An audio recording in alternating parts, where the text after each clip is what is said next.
Tudo da Canção Nova em um só lugar. Canção Nova Play. Se eu abrir a sua bolsa agora, eu vou encontrar algum remédio, algum analgésico? Porque outro dia eu vi uma pessoa que tinha uma necessaire de maquiagem e uma necessaire com tudo que você podia imaginar. Ela era uma farmácia ambulante e eu olhei e falei assim, meu Deus, mas como assim?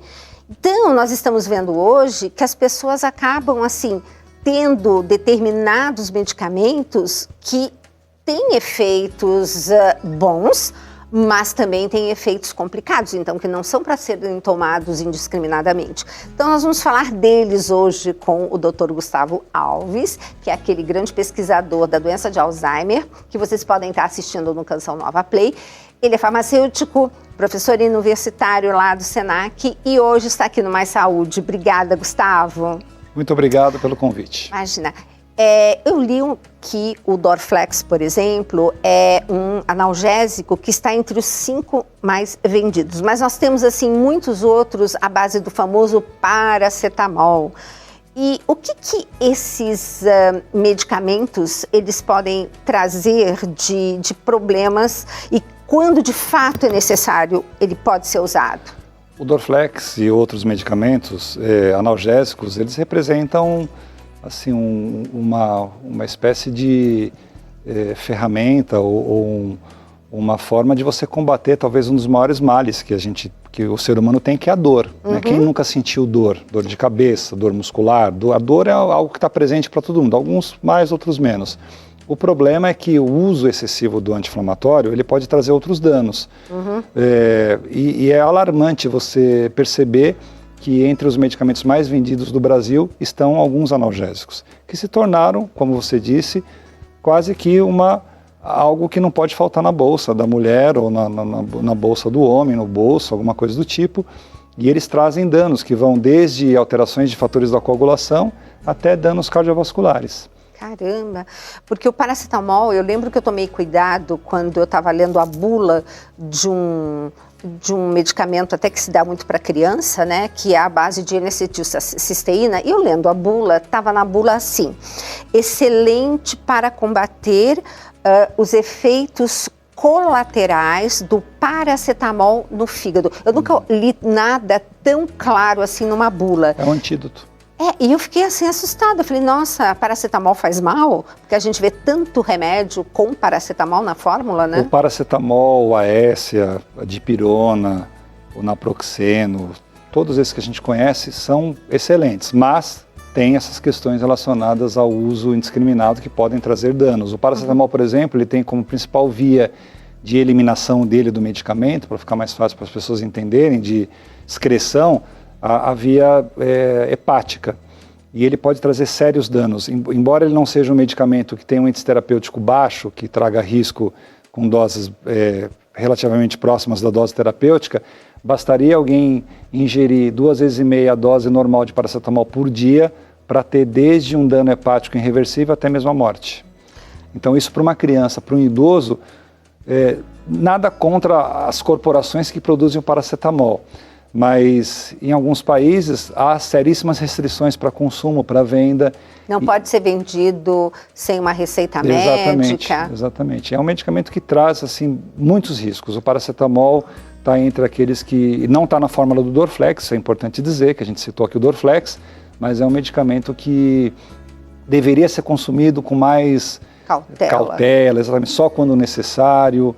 A gente já teve óbitos de crianças, de recém-nascidos que tomaram paracetamol com prescrição médica, mas numa dose maior, porque a mãe foi, às vezes, num momento ali de desespero, porque a criança estava com febre, não intercalou com outro que o médico pediu, e a criança teve morte atribuída a isso. Para o idoso, que já tem um volume hepático menor, já tem metabolização de drogas prejudicadas, tomar o paracetamol. Tivemos um caso em São Paulo há alguns anos, onde um idoso, ele fez uso de paracetamol no mesmo dia, numa dose um pouco maior, e ele tomou aquele chá, vou falar o nome comercial aqui, do Vicpirena, que tem paracetamol na fórmula, só que ele não sabe que no chá tem paracetamol também, então combinou o paracetamol do chá com o paracetamol que ele tomou.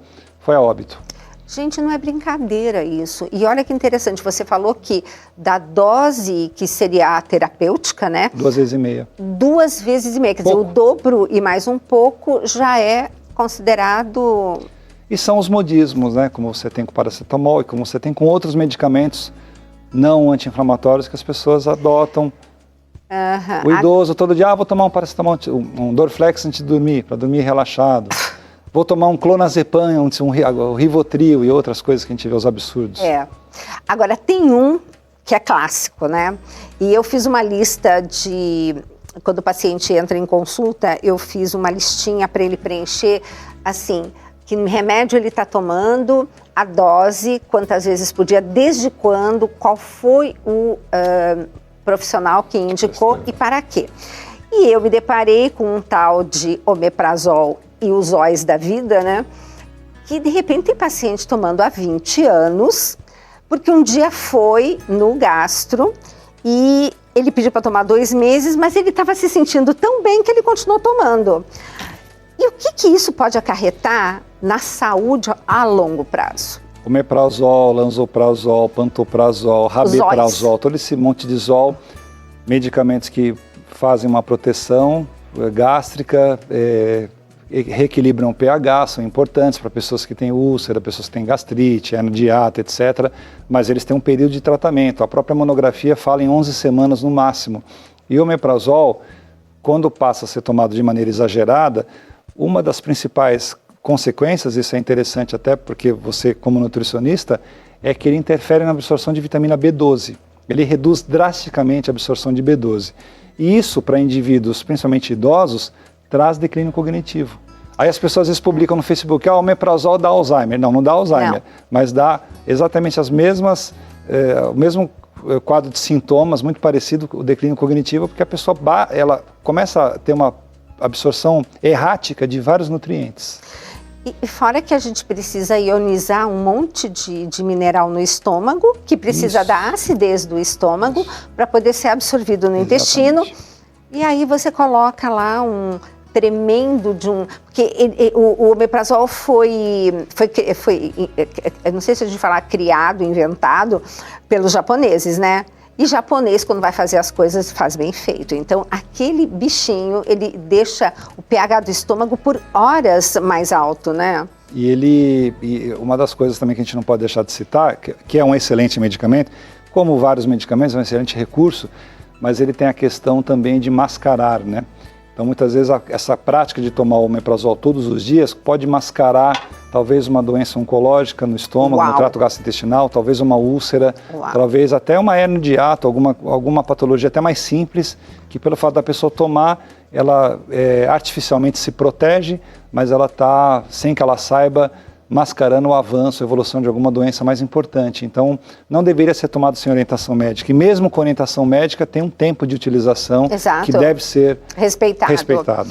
Sabe que quando eu fiz uma atualização em geriatria lá no HC, no Hospital das Clínicas, eles são muito criteriosos para falar assim que tal vitamina ou tal nutriente faz realmente efeito. Mas um que eles eram unânimes era a vitamina B12 para toda essa parte cognitiva, inclusive em relação à demência. Sim. E se você não está fazendo uma boa absorção de B12, você pode, de fato, estar caminhando para uma demência, não pode? Um dos rastreios iniciais, quando o idoso procura o geriatra para fazer exames, para verificar se ele tem ou não doença de Alzheimer, por exemplo, que é a principal demência, é a quantificação de B12. B12, hemoglobina, principalmente a B12. Então, a B12 pode ser um indicativo inicial de que o paciente está no início de um processo de declínio cognitivo, que pode ser relacionado a uma demência, e pode ser Alzheimer, pode ser outra demência, mas principalmente a demência de Alzheimer. Bom, resumindo, não devemos usar indiscriminadamente, principalmente analgésicos como Dorflex e outros tantos que sejam à base de paracetamol, os omeprazóis da vida, os zóis da vida, né? E e sempre consultar um médico, né? Porque a gente tem uma deficiência no país de saúde pública, a gente sabe disso. Mas cuidado porque o corpo humano é uma obra-prima, mas a gente não pode se descuidar, né? Exatamente. E às vezes por causa de uma bobagem, você pode realmente ter um problema muito sério, que nesse senhor que o Gustavo falou. Leia a bula, leia quando você está tomando alguma coisa, chá, gente. Ah, mas é natural, veneno de cobra também mata. Então, gente, cuidado com isso. Leia do que se compõe, o que é, se tem um prazo de validade para você tomar, porque tem muito chazinho que é hepatotóxico e diz, ó, não tome mais por 2 meses. Então, isso é muito sério, por isso que a gente está aqui hoje trazendo esse tema à tona. Tá? Bom, gente, obrigada. Gustavo, muito obrigada mais uma vez pela sua disponibilidade e esperamos vocês no próximo Mais Saúde.